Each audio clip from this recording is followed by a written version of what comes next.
ఇది చదివినాం కదా, యూత్కి కాంగ్రెస్ 2 పదవులు ఇచ్చింది. మంచి మంచి 25-26 ఏళ్ళ 2 యువకులకి మంత్రి పదవులు ఇచ్చింది. సుదర్శన్ రెడ్డి మొన్ననే 25 పడ్డాయి, ప్రేమ్ సాగర్ రావుకు మొన్ననే 24 పడ్డాయి. ఇలా ఫోటోలు చూపిస్తున్నావా? వీళ్ళిద్దరు ప్రేమ్ సాగర్ రావు అండ్ సుదర్శన్ రెడ్డి. ప్రేమ్ సాగర్ రావు ఈయన మంచిర్యాల ఎమ్మెల్యే, సుదర్శన్ రెడ్డి ఏంది నిజామాబాద్ ఎమ్మెల్యే. ఈయన ఏమో ప్రభుత్వ సలహాదారుడట. ఇప్పుడు ఈయన ఇచ్చే సలహాల కోసం రేవంత్ రెడ్డి వెయిట్ చేస్తున్నాడు. 2 ఏళ్లుగా రాష్ట్రం ఈ పరిస్థితిలో ఉండడానికి కారణం ఏంటంటే సుదర్శన్ రెడ్డి లేకపోవడం. ఇప్పుడు సుదర్శన్ రెడ్డి వచ్చింది కదా, బుల్లెట్ ట్రైన్ లాగా దూసుకెళ్తుంది ఇక రాష్ట్రం.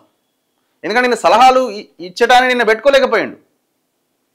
ఇక ప్రేమ్ సాగర్ రావు ఇప్పుడు సివిల్ సప్లైస్ చైర్మన్ అట. ఇక సివిల్ సప్లైస్ దాంట్లో జరిగిన ఇక్రమాలు మొత్తం అన్ని బయటకు వస్తాయి. ప్రభుత్వ ఖజానాలో పోయిన 3-4 వేల కోట్లు మళ్ళీ రిటర్న్ వస్తాయి.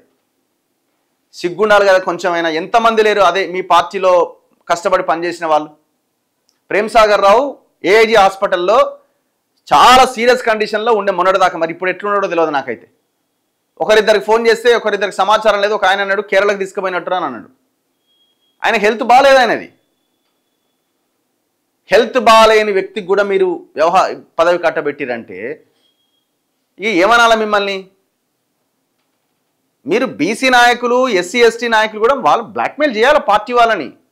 ఇస్తారా సస్తారా రిజైన్ చేసి అవతలికి పోవాలన్నా అని. మీరు అట్లా చేసినప్పుడే వాళ్ళలాగా మీకు పదవులు వస్తాయి. వాళ్ళు చూడండి పట్టుబట్టి ఇప్పుడు ప్రేమ్ సాగర్ రావు బయటకు వచ్చినా, సుదర్శన్ రెడ్డి బయటకు వచ్చి నాకు పదవి కావాలని కొట్లాడిరా, అయినా కూడా వాళ్ళకి ఇచ్చుకున్నారు కదా. క్యాబినెట్ హోదాతో కూడిన పదవులు ఇవి. మళ్ళీ క్యాబినెట్ హోదాతో కూడిన పదవులు 2 జీవోలు ఇచ్చారు నిన్న.